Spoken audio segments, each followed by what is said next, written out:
The following is a presentation of the Belly Up Sports Media Network.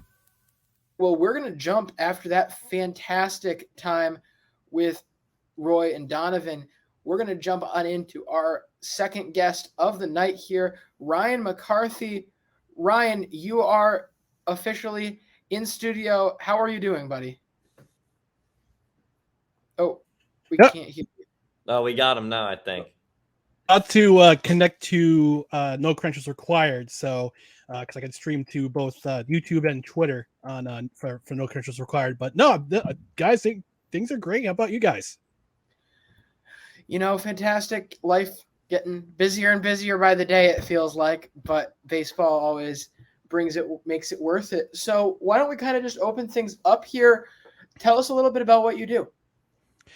Well, my day job is not podcasting or writing for Belly Up Sports, but during the, I'm the co-host of the No Credentials Required podcast. I'm also a senior writer with Belly Up Sports, so I also help run videos, kind of a jack of all trades thing with Belly Up Sports. But my primary focus right now is on No Credentials Required, and I'm getting some writing done. The NFL draft's coming up because I'm the beat writer for the Jets, so New York Jets. So the draft's coming up. It's going to be a very exciting time, and apparently we're getting a new quarterback one of these days. Now, completely off topic, but I am fascinated to hear your thoughts on the Aaron Rodgers situation. Just give us a quick take. Hurry up and get it done. I feel like I'm being held hostage. Listen, that's exactly how he wants it. That's exactly how. That's how they apparently so. Apparently, there's a report that they said to the Jets, no, don't take your time, take your time. But I think as we get closer to the draft, one of these teams is going to be desperate. So I'm hoping it's the Packers. People are saying the Packers have all the leverage. It's like no, that's not the case at all. But I think part of the reason why it's held up is because they're discussing compensation for whether or not he plays next year and this year and next year. And there's also the compensation if he reaches the Super Bowl in one of these 2 years when he gets traded to the Jets. It's the compensation piece about if the Jets go to the Super Bowl. So, but it could be the picks. One of the picks they're looking for is a compensation pick. Could be as high as a first round pick if they go to the Super Bowl. So that's part of the reason why things are kind of being held up. But I think as we get closer to the draft, which is 2 weeks away, gentlemen, 2 weeks from today, one of these teams is going to get desperate. I think it's going to be the Packers just because they're coming to his roster bonus and they had to owe him $60 million instead of the $40 million he's getting this year. So yeah, it's tense situation, but I think I'm hoping they get it done very, very soon. So, Ryan, would you mind telling us, No Credentials Required, certainly a fascinating name, but what's the concept behind it? Well, right around the concept behind it, our primary focus this year has been NFL. Has been the NFL season, but now that we got baseball coming up, we got baseball season starting. We're focusing on that primarily right now. We're going to go into the Stanley Cup Finals, so we're kind of all over the sports. I guess spectrum. I guess you could say. But we've also covered local sports. We also cover the Albany Empire. Last year we covered the Albany Firewolves. We're going to try to cover the Valley Cats this year. So we're focused primarily on national sports, but we also dig into the local scene as well here in the Albany, New York area. Fantastic, and that's kind of the spark of this connection here. Certainly, as we are both Saratoga kids. Ryan, you live in Boston Spa, correct? Well, I wouldn't necessarily call me a kid, LJ. Just a skosh older than you, but yeah, we're both from the mighty 518. It's loud and proud, as we say. Yeah, certainly a great place for all three of us to be from. And honestly, that'll also bring up a fourth here because technically it's the first minor league or second minor league segment of the year, as with the move away from MLB Daily, we're talking into other sections. As technically Ian Anderson down in AAA undergoes Tommy John. We're bringing in this group, a panel of 518ers to talk about another one. Quite the blow to all of us up here. What have your experiences been with Ian Anderson? It's awesome to see another athlete from my high school alma mater, Shenandoah High School, go on to do big things in big leagues. Kevin Herter doing awesome things with the Sacramento Kings. He helped them go to win the Pacific Division in the NBA this year. And Ian Anderson, World Series champion in 2021. It's really awesome to see the kids from the high school area, from the high schools in our area, make it big. You know, they're not the first pro athletes to make it in from this area. I'm trying to think off the top of my head. I think it was Anthony Brown from Saratoga. He played for the Ravens and the Titans a long time ago. I got a scholarship to Notre Dame. But Ian Anderson, Kevin Herter, just awesome to see guys from the 518 make it up to the big leagues. And it's unfortunate. Another guy that is in the MLB right now that is from the 518 is Kevin Smith, who plays for the Oakland Athletics. He's from East Greenbush, which is so not too far away. I mean, I've always said this. I thought that for our area, the tri-state area, whatever you want to call it there. Capital region. Capital region. Yeah, I'd say that's probably the one I was looking for. The sports talent that they can produce kind of year after year. I mean, lots of D1 college players in a lot of different sports, both men's and women's. And then especially baseball. I mean, someone that graduated from LJ and I's high school and coincidentally played for the Padres was Tim Stauffer, who he played Spot Christian. Yeah, absolutely. And that's where LJ and I were students at for high school. To see him be in the MLB, and I think Tommy Kahnle, who's on the Yankees, he has some ties back to the 518 as well. I mentioned it's Anthony Weaver, not Anthony Brown, who played plays for Saratoga High School back in the day. I think he's a coach with the. He's an NFL coach somewhere. We forgot to mention Andre Jackson Jr., who recently just won the national title. I was about to step in soon if no one brought him up. And Joe Girard here at Syracuse as well. Oh, of course, JG3. Can't forget plenty JG3. Of names. My journalism career started in the era of JG3. One more 518 connection, guys. Pete MacArthur, he's the head coach of the Adirondack Thunder in the ECHL. They're right on the verge of a playoff spot in the North Division from a really poor start. So good on Coach Pete MacArthur, Shenandoah High School graduate, another Shen graduate. And of course, you know, this is a tough situation to see Ian Anderson get this setback, especially when he was kind of in this really key, I would call it a key development era. We talked with Matt Arcara from the Bat Flip podcast, another Belly Up Sports show here 2 weeks ago. And he's like, realistically, this guy has, you know, his breaking stuff is really good, but the rest of the stuff around it wasn't good enough to support it long-term on the major league level yet, needed to come back down, and now is going to miss some of that time. Realistically, you know, how long are we thinking until we start seriously seeing Ian Anderson in the majors again? I think it's going to be about 12 to 14 months. That's typically for baseball, at least for baseball pitchers, it's typically what it is. But Tommy John is not a death sentence like it was a long time ago. The recovery time is much, much quicker because of the procedures have gotten the procedures a lot more. It's a lot more common these days. So yeah, you'll see a guy go down with Tommy John surgery, but their careers will last longer. I mean, you're seeing it more and more in younger players now because they're learning how to develop their stuff, and sometimes the UCL gets a little twinge in their UCL, but they can have that repaired. They'll miss a season and then they'll go and they won't start play again until the next season. But the younger the player is, their career is going to go longer.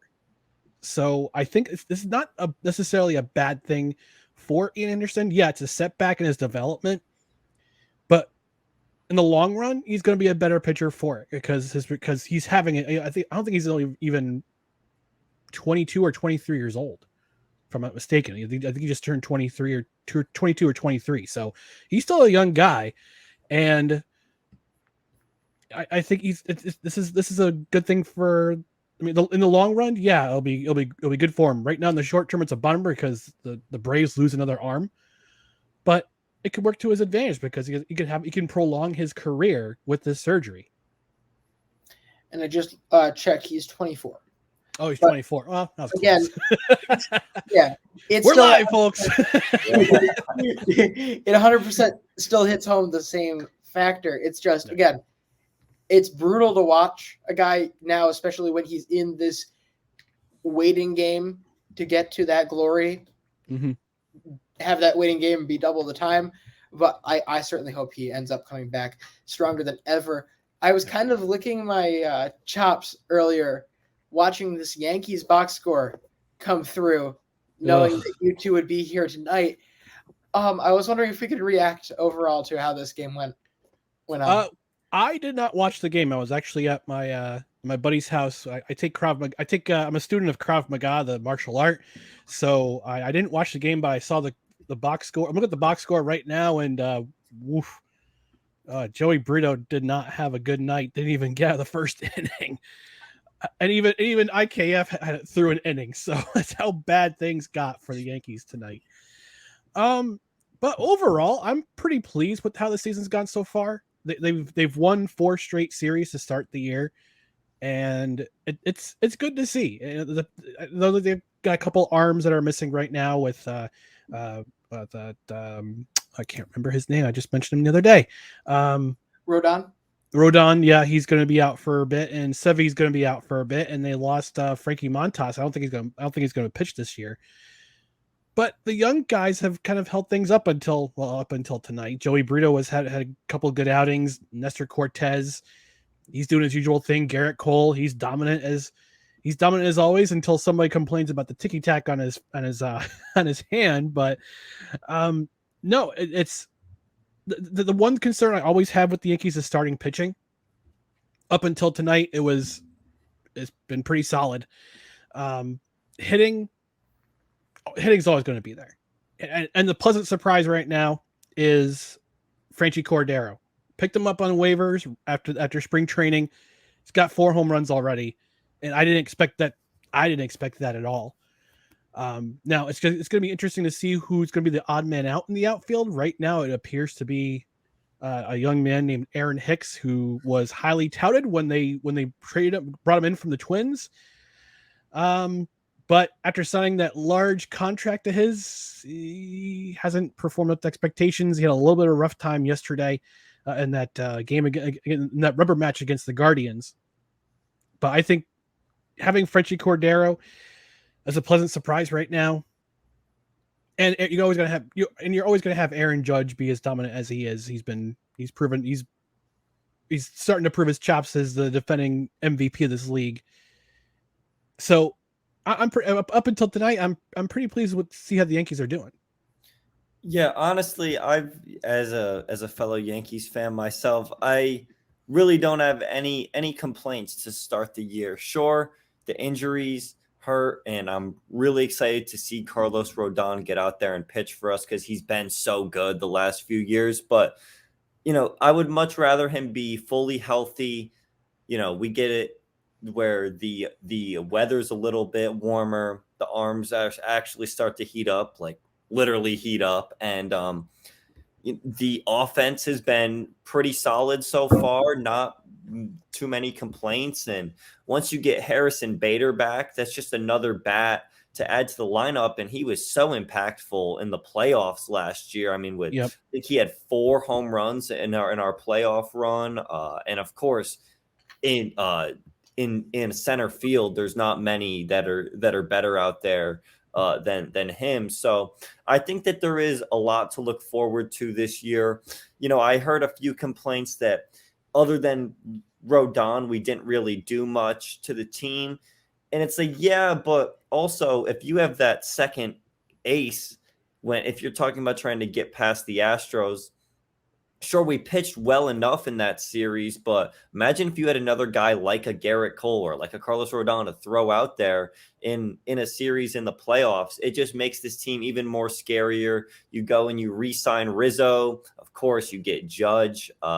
The offense is definitely where I think it's pretty solid and a top lineup around the league for sure. And the pitching seems to be fine for now. Sure, Johnny Brito had a rough start tonight, but we know how Brian Cashman likes to build his teams. Always a really strong bullpen, and it'll be a wild ride for sure. It's still early. Way too many games left to start making any kind of assumptions. But heading into the year, I was super confident in the team, especially off of a really, really good season, all things considered last year.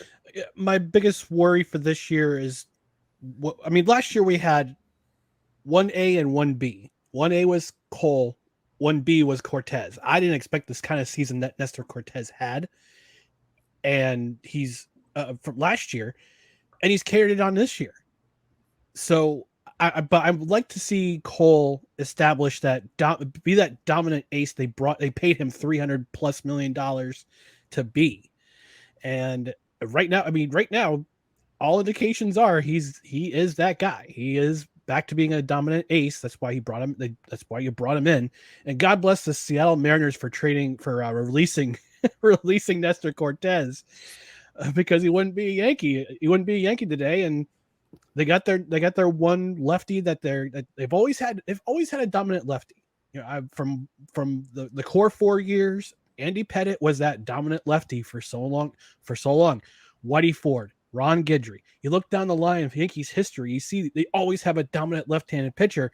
And in this era, CC Sabathia, yeah, exactly. And this era, it's Nestor Cortez, and you gotta have that. You gotta have that dominant right-hander and that dominant left-hander. That's the way the Yankees have always had it. They've always been when it comes to pitching. Absolutely. Now, this is a kind of a bit of an argument. I think I eventually swayed Brandon to see my side on this, but this is more of a management philosophy thing I've got to ask you. Obviously, there's no real place for Isaiah Kiner-Falefa on this team, especially at the production level he gave you last year and started to give you this year. But most of the indication comes that this man is playing center field because the Yankees have already locked in to give him $6 million. When you are the biggest brand in all of sports, how much money is too much money to just cut loose just to get rid of a guy? I feel like $6 million would fall in that category, but where do you see it? I mean, $6 million to the Yankees is a drop in the bucket, honestly. It's just $6 million being a drop in the bucket for the Yankees is expensive for a team like the Rays or the A's. I mean, I don't know. Aaron Boone's managerial style reminds me of Brandon Staley in the NFL because he's so locked in with the analytics. And that's the problem with a lot of the managers I have. They don't rely on feel. That's why I love Dusty Baker. He's the Astros. He's the arch enemy right now, but I love and respect him because he's got that veteran experience that relies on feel. You don't have to rely on numbers. Don't have to rely on situational. He relies more on situational stuff than the numbers. That's what but Aaron Boone is the reverse. He gets in his head. He gets in his own head too much, and it leaves bad things happen when that happens. So, in regards to IKF, if you can trade him during the season, but maybe before the deadline, pick up another bat, great. It's $6 million going elsewhere.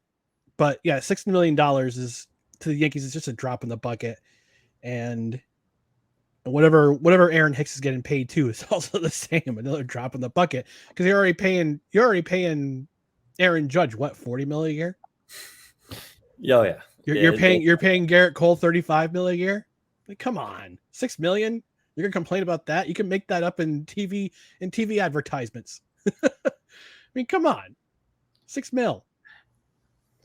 Britta, did you have something to say here? Yeah, to speak on the Aaron Boone thing, I totally agree. And I think that analytics comes down to where over a large sample size, the analytics will win. Sure. That's how you get into the playoffs. You will leverage those analytics. But once you get to the playoffs and it's like, it really comes down to it, that's where guys like a Dusty Baker succeed so well, because In the playoffs, it is all feel. The nerves are jacked up. Every pitch matters more than ever. I mean, some of my friends here don't watch baseball at all until it gets into the playoffs, and they're locked in. I mean, that's the thing about playoff baseball is one swing of the bat and everything, your entire season could change, right? From just one swing of the bat.